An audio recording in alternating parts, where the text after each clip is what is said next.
Assalamualaikum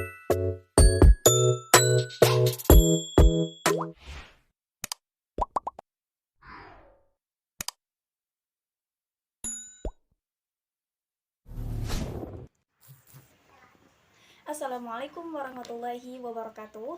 Perkenalkan, nama saya Syifa Fauziah dari Prodi PAI 2A dari Institut Agama Islam Darussalam Ciamis. Dibuatnya video ini adalah untuk memenuhi salah satu tugas mata kuliah Bahasa Arab. Dalam video kali ini yang akan saya bahas adalah mengenai fi'il bina majhul, kalimat pasif, dan fi'il rubai. Untuk materi yang pertama, saya akan bahas mengenai fi'il bina majhul, atau kalimat pasif. Nah, sebelum saya membahas lebih lanjut mengenai kalimat pasif, saya akan sedikit menjelaskan mengenai kata kerja aktif atau fi'il ma'lum. Nah, dalam istilah bahasa Arab, kata kerja aktif itu disebut dengan istilah fi'il ma'lum atau mabni fa'il. Kemudian, kata kerja pasif dikenal dengan istilah fi'il majhul atau mabni maf'ul. Nah, sedangkan mabni sendiri adalah kata yang harokat akhirnya tetap berubah walaupun posisi kata tersebut berubah dalam kalimat ketika berkedudukan majrur, marfu, ataupun mansub, maka harokat akhir kata tersebut tetap dan tidak berubah. Baik, kita bahas lebih lanjut mengenai fi'il majhul atau kalimat pasif.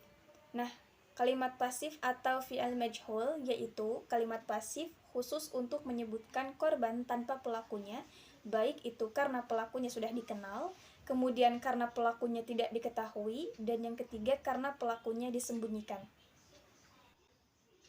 Bila pada kalimat aktif, susunan kalimatnya yaitu fi'il ma'lum, fa'il, dan maf'ul bih. Maka pada kalimat pasif, susunan kalimatnya yaitu fi'il majhul dan naibul fa'il. Kemudian ada istilah naibul fa'il yang sebenarnya adalah maf'ul bih ketika kalimatnya aktif.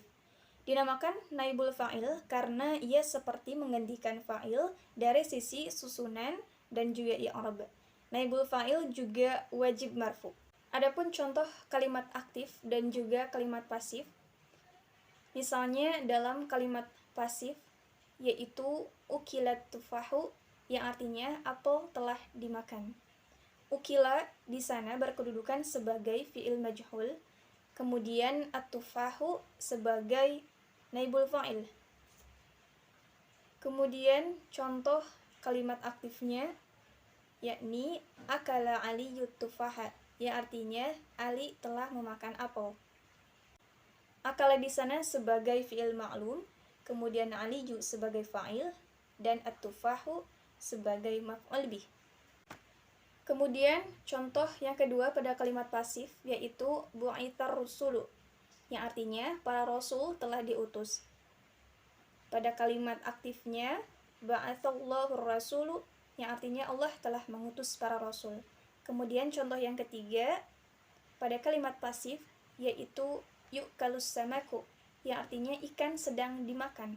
Pada kalimat aktifnya yakni ya'kulu hasanus samaka, yang artinya Hasan sedang memakan ikan. Kemudian adapun kaidah-kaidah dalam kalimat pasif yang perlu kita ketahui.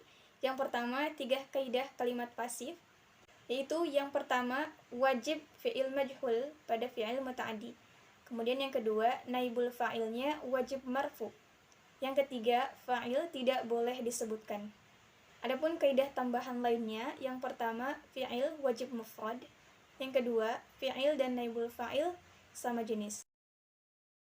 Adapun cara mengubah kalimat aktif menjadi kalimat pasif, rumusnya yang pertama, huruf pertama didomahkan. Yang kedua, huruf sebelum yang terakhir dikasrohkan. Contohnya seperti pada kalimat aktif, fataha yang artinya membuka menjadi futiha yang artinya dibuka pada kalimat pasif. Kemudian contoh yang kedua, pada kalimat aktif yaitu doroba yang artinya memukul menjadi duriba yang artinya dipukul dalam kalimat pasif. Adapun contoh kalimat aktif dan kalimat pasif yang saya analisis dalam Quran Surat Al-Baqarah, Yang pertama, contoh pada kalimat pasif, zuyyina lilladzina kafaru, yang artinya dijadikan indah pandangan bagi orang-orang yang kafir. Al-Baqarah 212. Kemudian yang kedua, wazulzilu, yang artinya dan mereka digoncangkan. Quran surat Al-Baqarah ayat 214.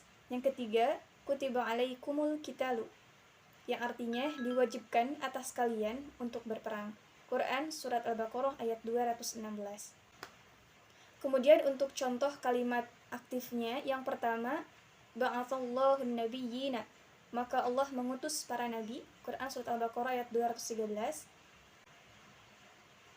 Kemudian contoh yang kedua, yaruddukum an dinikum, yang artinya mereka mengembalikan kamu dari agamamu. Quran surat Al-Baqarah ayat 217. Yang terakhir, yarjuna rahmatullahi, yang artinya mereka mengharapkan rahmat Allah. Quran surat Al-Baqarah ayat 218. Nah, untuk materi selanjutnya mengenai fi'il rubai. Fi'il rubai adalah fi'il yang terdiri dari 4 huruf dan mendapatkan tambahan 1 ataupun 2 huruf. Kemudian fi'il rubai juga terbagi menjadi 2. Yang pertama ada fi'il rubai mujarrad, yang kedua ada fi'il rubai mazid. Kita bahas yang pertama fi'il rubai mujarrad. Nah, fi'il rubai mujarrad adalah fi'il yang huruf aslinya terdiri atas 4 huruf dan tidak mendapatkan tambahan huruf. Nah, fi'il rubai mujarrad hanya memiliki satu wazan saja, yaitu fa'lala yufa'lilu. Contohnya seperti dahraja yudahriju. Kemudian fi'il rubai mujarrad juga terdapat beberapa bentuk, salah satunya yaitu fi'il rubai mujarrad berbentuk muta'addi. Contohnya seperti dahraja zaidun hajara, yang artinya Zaid menggelindingkan batu.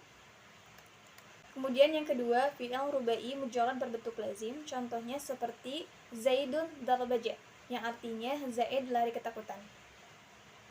Kemudian yang kedua, fi'il rubai mazid. Nah, fi'il rubai mazid adalah fi'il yang huruf aslinya terdiri atas 4 huruf lalu mendapatkan huruf tambahan. Nah, tambahan huruf ini ada kalanya 1 huruf atau kita sebut sebagai fi'il rubai mazid kumasi, kemudian 2 huruf yaitu atau bisa kita sebut sebagai fi'il rubai mazid sudasi. Yang pertama kita bahas mengenai fi'il rubai mazid kumasi.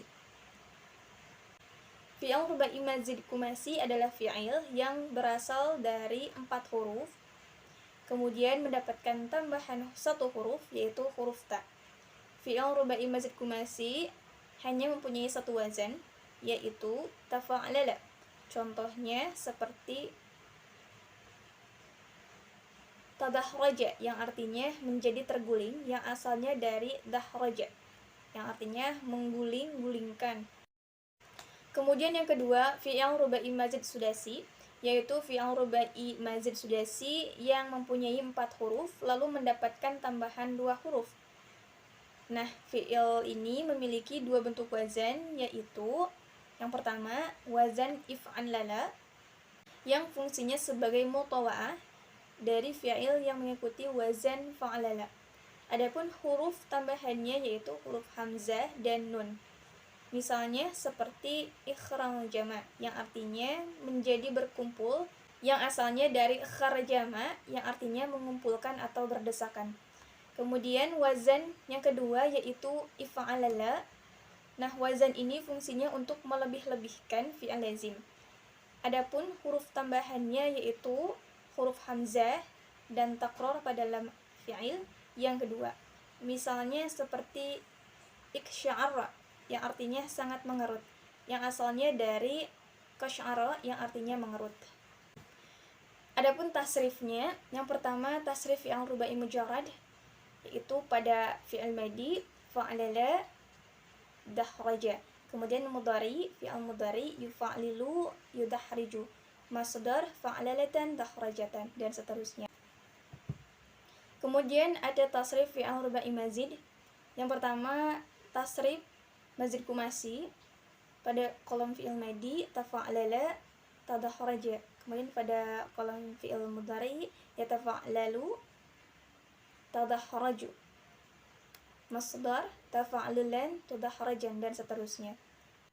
Dan yang terakhir tasrif mazid sudasi pada kolom fi'il madi yaitu if'allala, ikhrang jama, if'allala.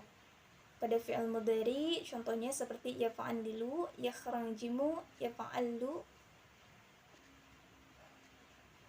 Kemudian masdar if'illalan, ikhranjaman, if'illalan, dan seterusnya. Sekian pemaparan materi dari saya. Mudah-mudahan apa yang saya sampaikan ada manfaatnya. Terima kasih. Wassalamualaikum warahmatullahi wabarakatuh.